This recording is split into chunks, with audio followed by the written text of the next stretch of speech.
All right, so I want to quote Jack Black, called Dewey in this movie, simply with this word of encouragement, okay? If you want to learn something, here's a useful lesson for you. Give up! Because in this life, you can't win. You can try, but in the end, you're just going to lose. Big time, right? I can't say it as good as Jack Black does, but who can? Either way. You're in a place right now where you're like, yeah, that's like the exact opposite thing that I need to hear right now. Like, I'm actually ready to do that. I've actually contemplating withdrawing from all. No, don't do it. Don't do it. I'm going to give you the exact opposite advice tonight of Jack Black. Don't give up. Don't give up. So I know Woody encouraged us to pray for somebody next to you. So I want you to turn to somebody and just say, don't give up. All right. You're almost there. You're almost there. You can do it. You can do it. All right? It's possible. It's doable.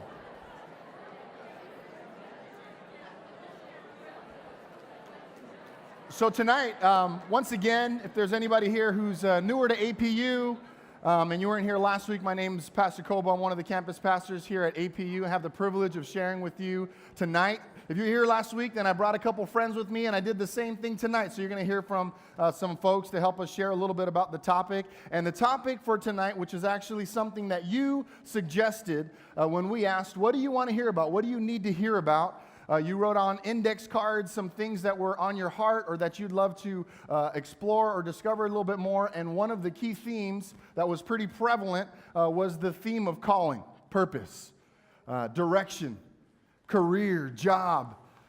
Those were some of the themes that came out. And so tonight we're going that direction. We're going to just talk about what does it look like to have calling? What does it look like to have purpose? Let me start with this. I am absolutely convinced, okay? I'm absolutely convinced that if wherever you are right now, let's say you're in one of the toughest classes that you've had to take. Some of you who are in your major right now, and you're facing one of those tough classes, right? And you're in this spot. The most difficult thing to do to get through a difficult obstacle is not having something on the other side that's drawing you there.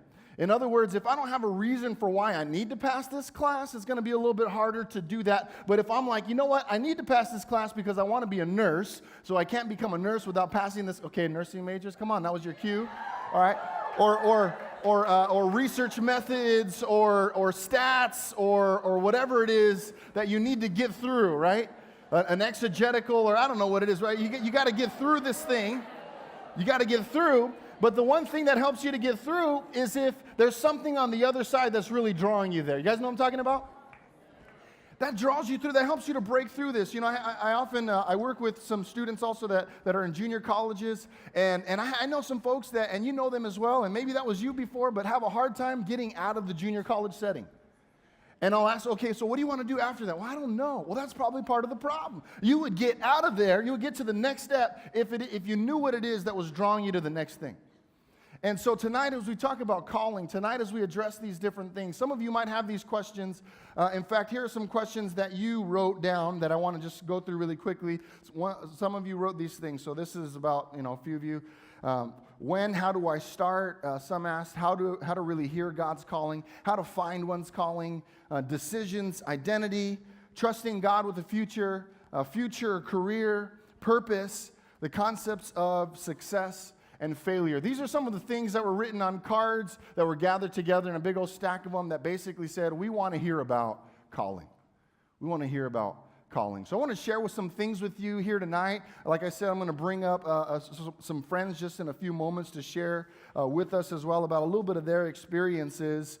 But I wanted to quote from a book that I've been going through a little bit. It's called Called. Oh, it's hard to say that. There's a book named Called. There we go. The title of the book is Called. That worked better. And it's written by a guy named Mark Laberton. He's actually the president of Fuller Theological Seminary. And this is what he wrote. He wrote, what are our lives in this world about? Why are we here? Is there a reason we are alive? And if so, do we know what that is? He goes on to say, the first and second commandments, ties into the university passage, taught by Jesus, to love God and love our neighbor, are our calling. They guide the enactment of life as God intends it to be lived.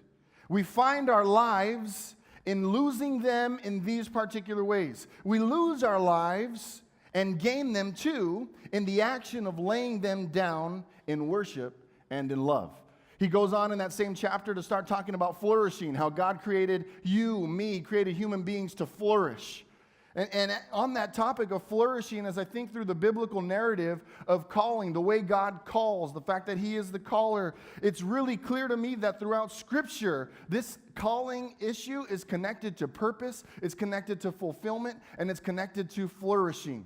I want you to think about just three characters really quickly in the Old Testament at the beginning. Adam. So God's creating the heavens and the earth. He's in the process of creating. And then He creates Adam. And then before He calls it quits and He says this whole creation thing is done, He actually says, hey, Adam, you know what? You're here. I want you to help me out with this whole thing. There's a whole bunch of animals that are out there. They don't have any names. Why don't you get to work and start naming these animals? And so He not only creates Adam, but He gives him something. He gives him a direction. And He says, I want you to help me in this creative process. This is a really cool thing. If we continue in Genesis, He talks to Abraham and He says, Abraham, I have this plan for this people that I want to bless, and I want to richly just pour into them so that the world can see me through them. And in order to do that, I need you to go, and I'm going to walk with you. And He called Abraham, and then He gave him some specific things that He wanted him to do. He called Moses. He comes to Moses and says, hey, you got a people. I heard their cry. They're going through a difficult time in the land of Egypt, and I want to use you. And the interesting thing, as we talk with the SALT team, is that in all these different situations, God didn't really need the help. He didn't really need the help.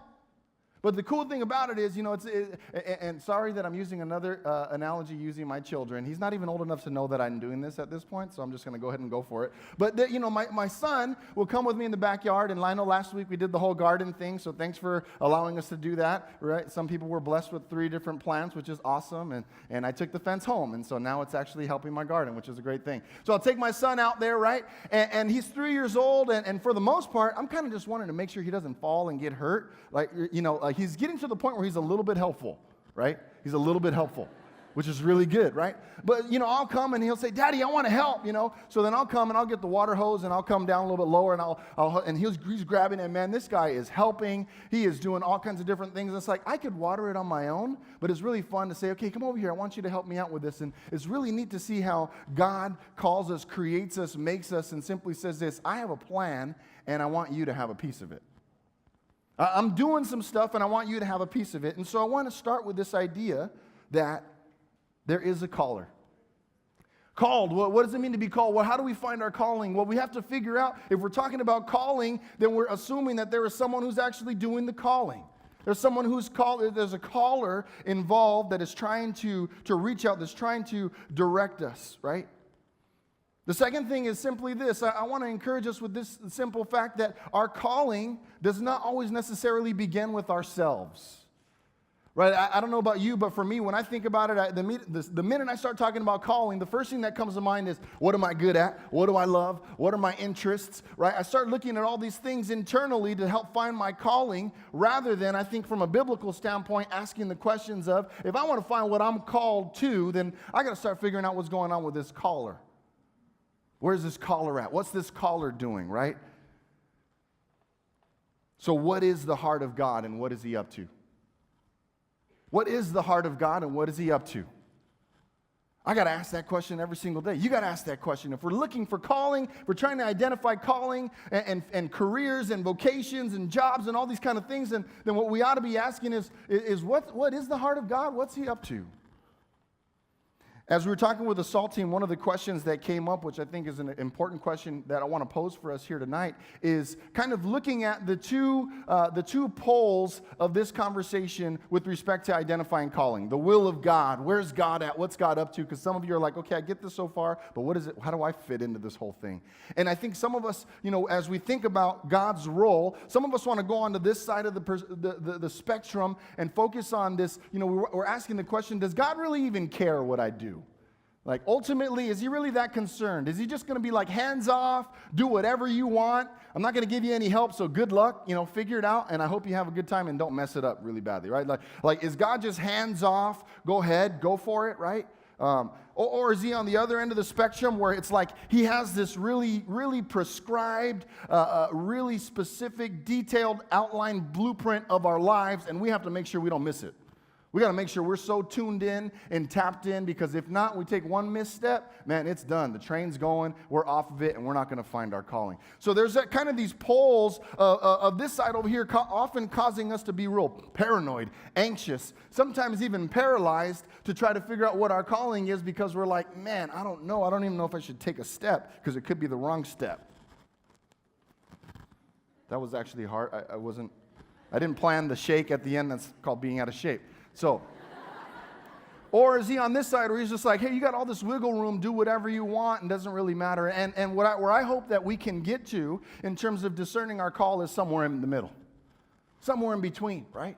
God does care. God does have a plan, right? But I think the way that he cares and the way that he has a plan allows us to find this place in the middle where we can learn to participate in his creativity, not be paralyzed by the fear of making the wrong choice, but walking in a place where we can say there is a caller, and the best thing I could do to find out where I fit into that is continue asking questions about who he is. So I want to do this. I'm kind of going to stop there. We'll pick up in just a little bit, but I do want to invite some friends to come up with me. And so I'm going to invite Letitia and Thomas. Would you please come and join me? And we'll do some introductions here in just a second. Grab that.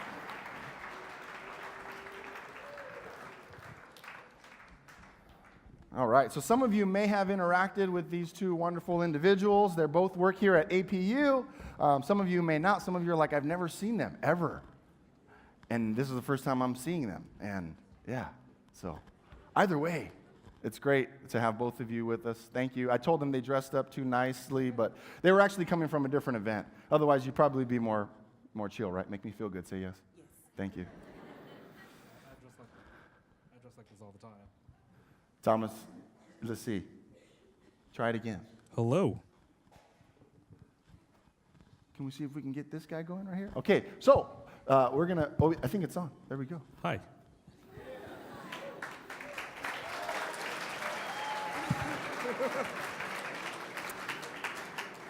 All right, so I gave you first names, but I didn't tell you necessarily where they're located, what they do, etc. So again, why don't you just tell us your name, what you do, and how long you've been here at APU? I guess I'll start. Okay. So my name is Letitia Hagler, and I serve as, I serve as the trio director here for Target Success. Yay, I got some trio folks in the house. There's one, hey Leah.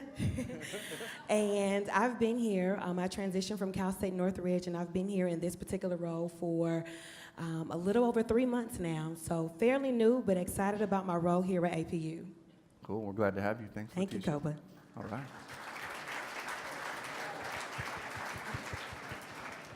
right. My name is Thomas Ng. I'm the Assistant Director for Career Consulting for APU. And I've been here for about 6 years. And I get to work with faculty, I get to work with students, talking about calling, career, professional things like resumes, interviewing. Dressing up, looking nice. So we had a good conversation, probably was it a year ago, something like that? Where about a year ago we had a good conversation. Thomas actually took me to one of his favorite spots down the road. It's called Rica's, just a little plug, and they have really good empanadas. So we enjoyed empanadas and talked about calling, and it came around full circle. I said, hey, why don't you come and join me in chapel? And so here you are, so appreciate it. Letitia, I want to just start by asking you a few questions. Would love to hear from you. Okay. I'll start out with this question. What does calling mean to you? Okay, sitting here during worship and listening to you during your sermon, and one of the things that resonated with me was you indicated there is a caller. And one of the things that thinking about what is calling to me is that in order to define that, I first need to consult with the caller. And when you think about our caller, it is our creator, who is God. And so in order to define that, it's really important that I consult and I seek clarity through God, and I'm able to define what is my calling, what is my purpose. And when you think about it, Koba, for example, if I presented an invention to you, you will not be able to understand the purpose of that invention unless you first review the manual or you consulted its owner, correct? So if I'm able to, if I want to define my calling, then I need to consult with the Lord, amen? So, amen, right? Amen. So I think that ultimately it is seeking God's purpose for my life. And it's not asking very self-centered questions, but it's really seeking the direction and the provision of God. Thanks for sharing that. Thank you. So you talked a little bit about you doing that personally in your life, and so I'd love to maybe ask a question as you think back to, like, I don't know, middle school, high school, just rewind a few years. I don't know how many years. I'm not going to guess, so. That's all right. Okay. And what was it that and how has that changed from that point up until where you are now? Let's see. Okay, middle school, at that point, I wanted to be a teacher. And very involved in athletics, loved playing sports growing up. And at that point, I wanted to be a middle school health educator, so a middle school teacher. And love middle school students. They're very energetic, have lots of energy, very impressionable. Not quite at the high school age where they kind of have the attitude and they know it all. Sounds familiar? And so I just wanted to be a teacher. And that changed as I pursued graduate studies. And during my master's program, I was working full-time in admissions and records, and my brother was actually applying for college.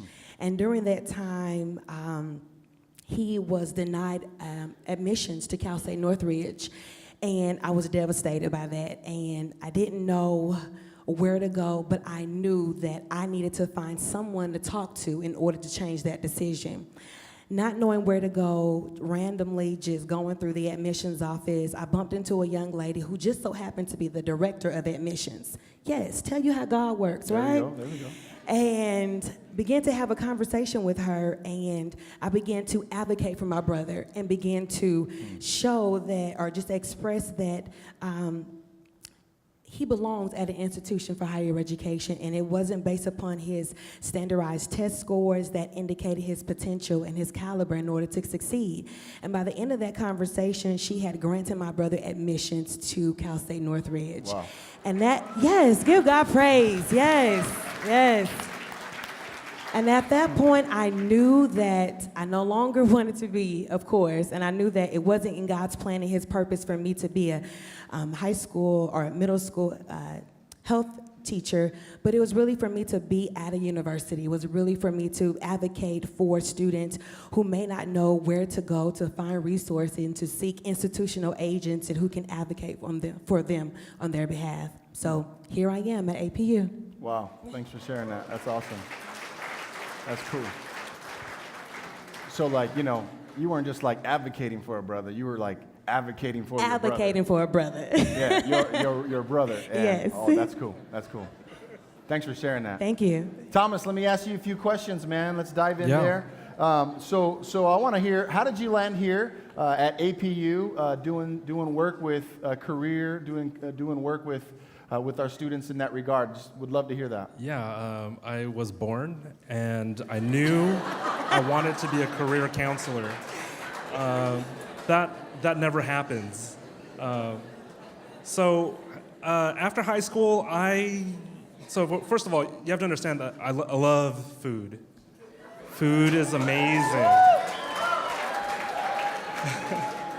So I thought I was going to become a chef. So I signed up for culinary school, but the summer before I thought, hey, if I'm going to become a chef, I should get a job in a restaurant, really check this thing out. And so I got a job at the Buca de Beppo's in Pasadena as a pantry cook. And as a pantry cook, I made salads, I made all these great things, but I worked from Wednesday to Sunday, 4 p.m. to midnight. Yeah. And so I quickly realized that it was not right for me because I was 18 at the time and I really missed hanging out with my friends. And a horrible reason, but I miss my friends. But so after that, I saw my mentors and people I looked up to. A few of them were actually high school history teachers. So I thought, hey, I'm going to become a high school history teacher. And actually, context is one of my strengths. History is a thing, so it actually we got along well. But what ended up happening was I got a job at Kaplan Test Prep and Admissions. I was a marketing manager. They promoted me to marketing manager. And I got to hang out with college students. I got to talk to college students about how to go from senior to grad school or junior to grad school. And I really enjoyed that. I really enjoyed that. And from enjoying that, I got to put on this workshop alongside of these career counselors at Cal State LA, and they're the pre-med advisor as the test prep expert. And I all of a sudden, hey, you're doing what I love doing without sales and marketing. And that was an amazing thing for me. Because I hated sales, I hated marketing, I hated the pressure behind me, but I loved to help students. And so after I got that exposure, I talked to the counselor and I said, hey, how do I do this? She said, you gotta get your master's. I'm like, all right, fine. So then I said, all right, if I'm gonna become a career counselor, I should get a job kind of along the same lines. And so I worked at a nonprofit called Via Esperanza Services. From there, I was helping adults with developmental disabilities find work in the community. That was kind of cool, tough, but cool. And then my then girlfriend, now wife, she was saying, so my then girlfriend, now wife, she goes, hey, weren't you gonna go to grad school? Oh yeah, that. So I signed up for the CCSD program here and have been in a straight path for career counseling since. I was at Cal Poly as an intern, was at Whittier for a very short amount of time, and the way I landed here was I went to a conference. Representing Whittier College at this conference, and my boss didn't go with me, so I was there by myself. And all by myself, all by my lonesome.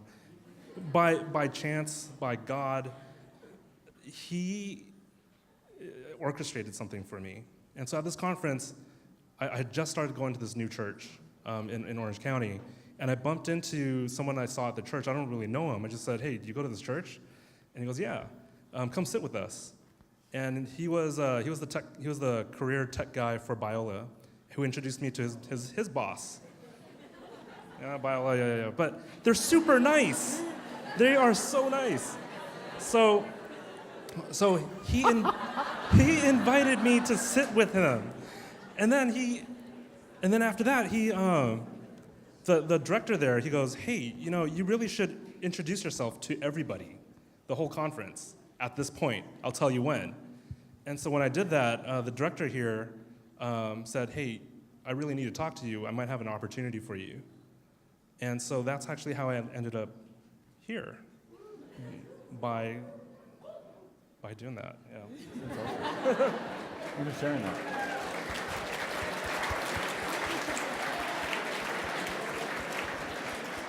Chef to marketing to somewhere along the lines, maybe history teaching, but maybe not, to, wow, and then to APU doing what you're doing now. That's pretty cool. Yeah. Loving what I'm doing now. That's awesome. So along those lines, let me ask you another question there. Yeah, please. So what are some things in your role? So you work in the Center for Career and Calling that would be, maybe you could share with us in terms of what you've learned with regard to where students are at, what questions they're asking, or something that would just be helpful for them to hear. Yeah. So one of the things that I want to make sure that y'all understand is that, I don't get this opportunity very often to speak to hundreds of students at a time. One of the things I want to make sure that you understand is that you are all very unique. Think of this. We are a strength-based school, right? Strengths gives you 34 different strengths. There's a total combination of strengths out of 34. There's a total combination of about 300,000. Now, if Keith Hall is here, don't quote me on that. But it's about 300,000. In the US, there's 300,000, something like that. 330 million, sorry. That means that there's a combination-wise, there's about 100 of your unique strength code of all 34 strengths. So in the US, there's approximately, averages and whatnot, and I'm not a math person, but it's approximately 100 of you you're very unique. The students that I work with, that I talk to daily, are so unique. Each of your stories are incredibly unique. We're talking about calling. We're talking about calling. Your calling is I believe, your calling is to live out what God has asked you to do, which is to love God, love your neighbor. But at the same time, He's created you so uniquely that you need to put that to use. Put your uniqueness to use. You are so unique. You have strengths, you have interests, you have values. Those things are part of who you are. I would highly encourage you to learn about all of that, about how God has created you uniquely. That's what our office does, day in, day out. Myself, my team, we all work with students to help you figure out how you're created uniquely and to put that to use. Thanks, Thomas. Appreciate it. So, Letitia, share with APU students here in Kaleo tonight just a word of encouragement that you'd want to leave with them just here tonight as we have you with us. Well, a few words of encouragement that some of my mentors have really spoken to my life is to definitely, if you don't have a mentor, to definitely seek out a mentor. And a lot of times when we think of mentors, we only think that it's important to have one, but you can have a spiritual mentor, a professional mentor. There are various types of mentors that you can have. And I think that when you have those individuals that can be truth tellers to you, that will be very significant to your growth and your development, even in your time of discovering your purpose and your calling. And when you have individuals that understand who you are and how you are unique and how you are valued, that is something that you then can share with someone else. So something that I share with my mentees is that it's important for them to mentor someone else. And I just encourage you all to take the time to pray and really seek God's discernment and His spirit. And as you understand more about yourself and understand what is His purpose for your plan. Because each of us, we all have a unique assignment and each role that we all have a unique story to tell. My story is not your story. Your story is not my story. And I can't dictate your story, but ultimately our God can. Thanks, Letitia. Come on, let's thank Letitia and Thomas for being with us tonight. Thank you guys for coming out, and we really appreciate it. Thank you. Yeah, absolutely. So I hope that was helpful, super encouraging. You could put it right over there. It'd be awesome. Hope that was encouraging to you to just hear a little bit of their story. I wanted to have them both with us because I felt like their stories would really help illustrate why it is that we're talking about these kinds of things, that our calling comes in unique ways. And for both of them, when they were in your positions, when they were college students, their lives hadn't been mapped out, but it's been experiences, different things along the way that have really helped create opportunities for them to really see kind of what the next things are that they were supposed to be doing. So you're kind of like, okay, cool, I get this idea, calling, there's a caller, it's about purpose, I should just try some things out, and that's all good. But some of you are like, to be completely honest, I'm getting ready to graduate, and I'm going to have a whole bunch of bills. And I need to pay me some bills, right? Some of you are like, I already have the bills, and I'm trying to figure out what do I got to do to get there. And so I was looking at this book called Work Matters, and it was referring to that nice little that ditty that says, I owe, so off to work I go. And so it's like, that's I have a debt, Oh, why'd you fail me, lips? Come on. There we go. So there's. Is that what we're here to? Are we here to make money? Are we here simply to just do something that's going to allow us to pay off our bills? And that's kind of like the most important thing. And what I would say is not even close. That's not the most important thing. In fact, I have a quote here that I want us to take a look at, but it says this: work is not about economic exchange, financial remuneration, or a pathway to American dream, but human creativity and contribution.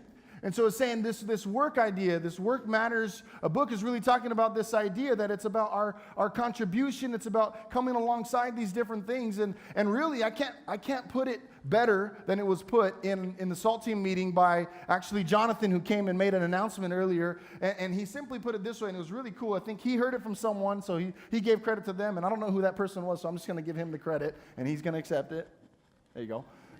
And he put it this way. So he says, a job supports a lifestyle that is able to sustain a calling. I want to say that one more time because I think that's powerful. A job supports a lifestyle that is able to sustain a calling. Oftentimes there are folks that land a job that, this is 100% immediately aligned with my calling, and that's awesome. And you get a chance to do that from start to finish every single day. You get so much meaning out of everything that you do. And there are others who are like, you know what? I like my job. I'll give you a quick little example. So I heard this really cool podcast that was talking about a business owner that did roofing. And so they were saying, okay, come up with your, what's your mission? What are you driven by? Why is it that you have this company, this roofing company? He says, well, because we really love to do quality roofs. That's why, that's what we love. We're driven by that. And said, okay, well, what if the market for roofing just completely dried up? What would you do? Would you move to a different country where the market is booming? What would you do? And he said, well, I'd probably go into cement or something, whatever it took to make sure that my workers had jobs so they can take care of their families. So he said, so your mission, what you're driven by, is not necessarily roofing per se, but it's you get a chance to create jobs for people so that they can go home and make sure that their kids have something to eat. They can go to school. They can provide all these different things. And that what Jonathan said really made sense to me, because it's simply saying that job sometimes it's completely in line with what I feel like my heart beats for, and other times it gives us the ability to have a lifestyle that sustains a calling. Right? It gives us the ability to do some things that we feel passionately about. And hopefully those things are connected to the heart of God. And that's the one thing that really stood out to me about that particular thing. And so as we think about calling, as we think about what's going on, what's in this room, as we think about calling, then, and I know that there are so many different fears. There's fear, there are thoughts of inadequacy, insecurity. There's questions about really what should I do. There's hesitation about will my parents agree with the decisions that I want to do. Maybe I feel like it's my calling and passion, but I'm getting a little bit pressure because they've been helping me out with school, and so now I feel like I just have to do what's coming at me. We have all these, or am I good enough? This is what I want to do, but man, I got to take this test when it's all said and done. Am I going to pass that test? And if yes or if no, is that going to define whether or not I keep going in this particular direction? There's so many different fears, anxieties, apprehensions that come our way when we begin to think about our calling, our vocation, our life. Thoughts of inadequacy. And if you're there, if you're like, you know what, whether you're a senior or whether you're a freshman, I know for me, when I was a freshman, they told me I had to pick a major. I felt like 30 years of weight on my shoulders. Because I was like, wait, you want me to pick a major? Whatever I major in, that's what I'm going to do for the rest of my life. How do I know what I'm going to do for the rest of my life? I'm only 18 years old. Some of you are like, preach that! But fear, inadequacy, it's here, it's real. And let me tell you this, if you're in that place, you're in great company. Because all throughout Scripture, time and time again, every single call narrative, in fact, there's not one call narrative in Scripture where the person that God called out, whether it was in an audible voice or something different, that didn't have fear or a sense of inadequacy about what God was calling them to do. Not one. Every single one was kind of like, me, not me. It's kind of like a script, right? It's kind of like God shows up, he calls somebody, cue the fear. Right? Moses, burning bush, afraid. Don't call me. I can't even talk. You want me to lead the people, right? God's like, don't even worry about it. I'm calling you. I know what I'm up to. I know what you can bring to the table, and I know how I can come alongside you to make sure you can do what I'm calling you to do. He comes alongside, he encourages. Gideon, right? Gideon, he's hiding from the Midianites, and God, comes and kind of finds him in hiding, right? And you can just imagine him kind of like in a hiding posture, and God's like, Gideon, mighty man of valor. And Gideon's like, yeah, that's me, I wasn't just hiding, no, I was crouching down, stretching, getting ready for battle. And God calls him, right? God calls him out of that fear, inadequacy. Nehemiah, we're going to talk about him in a second. Isaiah, he's like, I'm a man of unclean lips. God's like, I take care of that. Comes down with a coal of fire, touches his lips, tells him that he's clean, right? He comes and ministers. David's the youngest he wasn't even supposed to be the guy that comes and redeems Israel, but God calls him anyway. Esther, Ruth, Mary, the mother of Jesus, she was humbled when the angel of the Lord visited her. She was also afraid, and all these different things. And so if you're thinking right now, man, I have a little bit of fear, I have a little inadequacy, you are in good company. And what I want to say is simply this: do not allow your fear, do not allow your sense of inadequacy to dictate whether or not you're pursuing what God's calling you to, because the one who called you is faithful. He'll provide for what you need to get from this place to the next, as long as we place that in his hands. As long as we place that in his hands. I'm worried about tomorrow. Give it to the Lord. I'm worried about next year. Give it to God. Run to him and simply say, Lord, I want to be in line with what you have for my life. And whether or not I think I can do this, if this is in touch with your heart, and I feel like there's a stirring in me, I'm going for it. I'm going for it, right? I'm going for it. Opposite of what Jack Black said, Just quit. Don't quit. Keep going. So one of the things, calling, in my opinion, supersedes. Calling kind of comes and gets us out of this place of fear and inadequacy. What calling has a chance to do, when we have a chance to say, what is my purpose? How is this aligning with what I'm called to do? Is it gives us the opportunity to pursue this thing that is core to the heart of God, rather than just a job title. Rather than just a particular vocation, right? Because we could say, I want to be a teacher. I want to be a teacher. Right? It can be really easy. You come up against some difficult, it's hard. I have a friend right now, she's been trying to take the same test over and over again. It's been so tough for her. And she's at a point where she's thinking about redirecting, because she's like, I really felt like I was called to teaching, but this test is harder than I thought it was, right? And we had a conversation, and as we were talking, she's like, well, I really want to be a teacher. I said, well, why do you want to be a teacher? Why do you want to be it? Well, I want to be a teacher because it gives me the opportunity to make a difference in children's lives, to come in and to have this kind of impact in their life. So you're driven by that, not just wanting to be a teacher. So what is it that's driving you? Don't just start thinking about job titles or job descriptions or these different things, but what is behind those things that's attractive to you, that is pulling you in that direction? Because what I would say is simply this: if we can understand those things that are behind, if we can understand what's drawing us in that direction, then the title itself, that'll come. That'll come, right? I want to be a doctor. Oh, okay, cool. Well, it's going to be a long road. It's going to be tough. But if we're thinking to ourselves, I want to be a part of knowing intricately the details of how the human body works, so that when a body's falling apart or not doing what it's supposed to be doing, I can step in that moment, and because of my expertise, knowledge, time, commitment, passion, be in that place where I can see the healing of God happen right in front of my eyes. God's going to say, doctor, nurse, right? Why? Because we're driven by we're not just driven by the salary, we're not driven by the job, we're not driven by any of these things, but we're driven by something that goes just a little bit deeper than that. One of the guys on the SALT team said, you know what, my grandfather, okay, and don't laugh on this, my grandfather's a chicken farmer, and he finds every single day opportunities for sacred moments between him and God in his work. In fact, I would say I'm jealous because I get a chance to do God's work in a vocational ministry sense, and there are days that go by where I'm like, I don't even know if I felt God's presence today.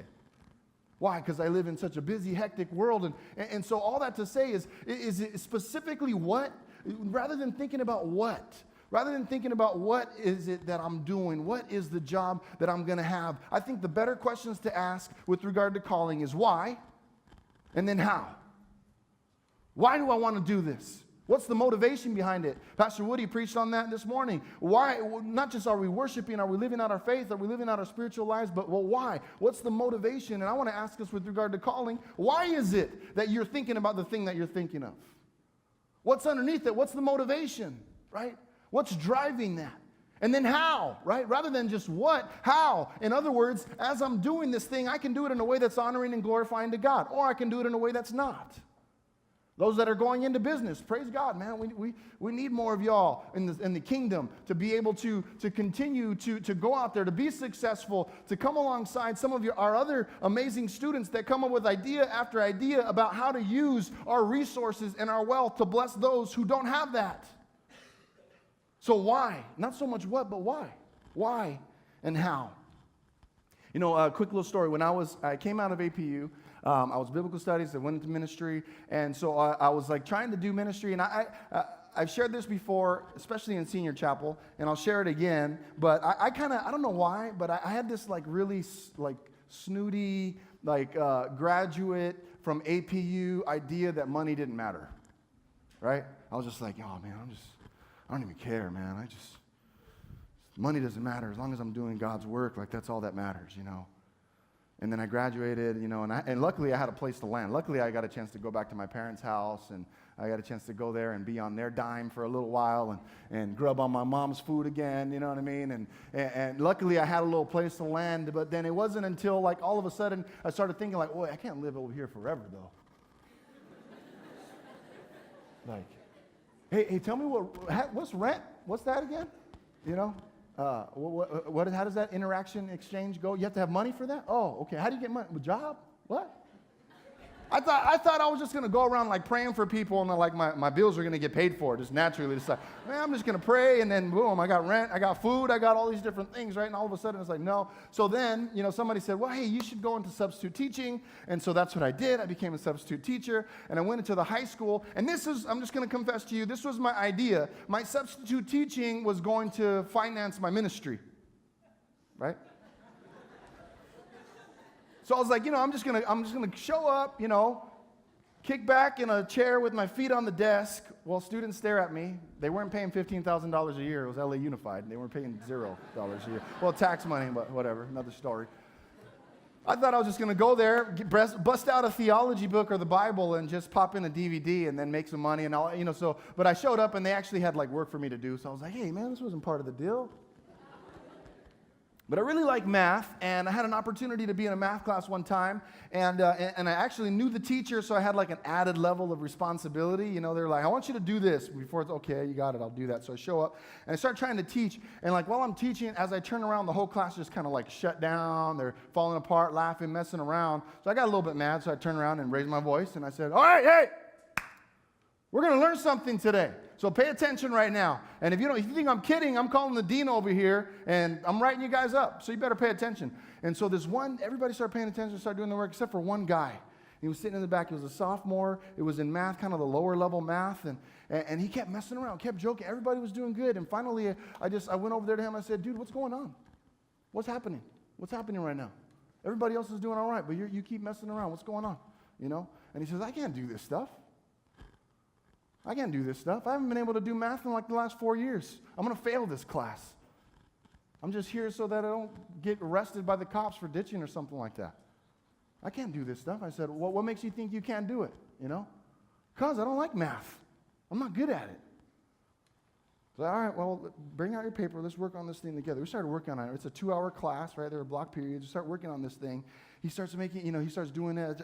I showed him how to do one. I showed him how to do a second one. The third one, I said, all right, now you try doing what we just did the last time. You start going with it, right? After about 20 minutes, it was just this problem, like a little simple math problem, like basic algebra, that kind of thing. And all of a sudden, he started doing it right. So I'm just like, I'm not even saying anything. I'm just shaking my head like that. And all of a sudden, he finished it, put his pencil down, and ran outside. So I go outside, and I go, what's going on, dude? You just finished a problem. You did it by yourself, right? Tears in his eyes. And I said, what's going on? He goes, I did it. I was like, I know you did it. He goes, so I'm not dumb. And I said, yeah, you're not. You're not dumb. You're not.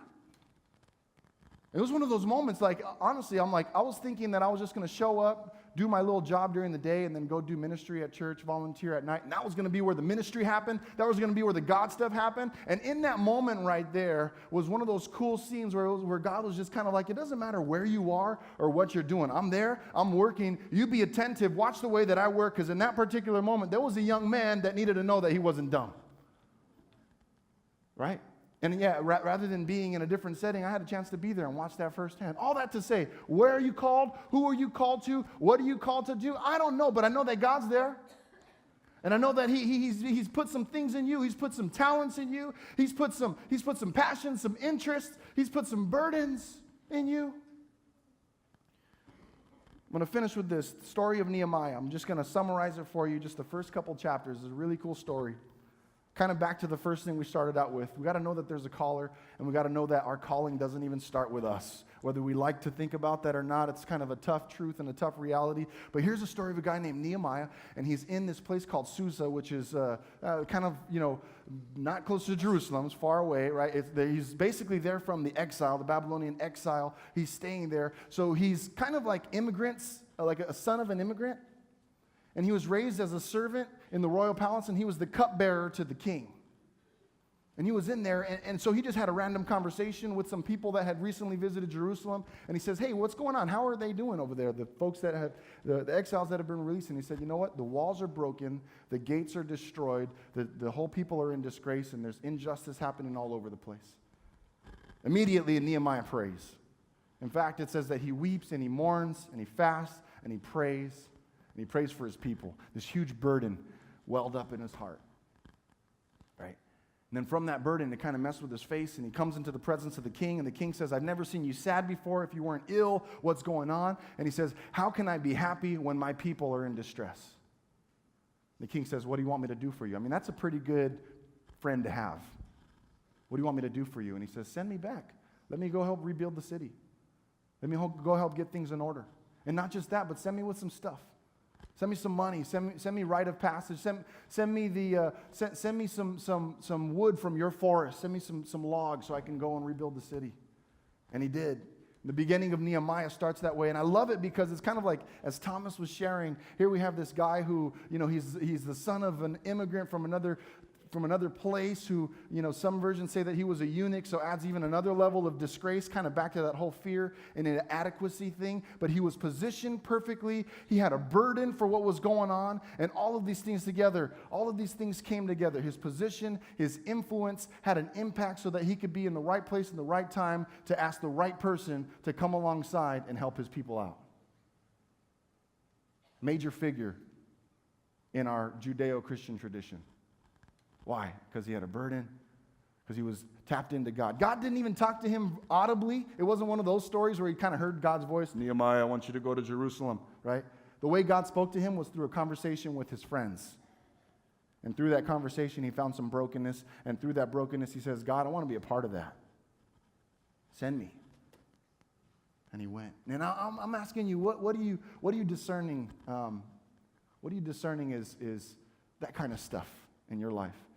If we at APU are the kind of place that says, just come, right? Get as many degrees as you can, learn as much of yourself as you possibly can, go out, be as successful as you possibly can, be as happy as you possibly can, get as much pleasure as you possibly can, accumulate as much wealth and resources as you possibly can, that would be completely contrary to why the founders of this great university got us started in the first place. We need to be tapped into the heart of God. We need to be tapped into where he's at, what he's doing, and how the unique things that God has placed in us fit into that puzzle.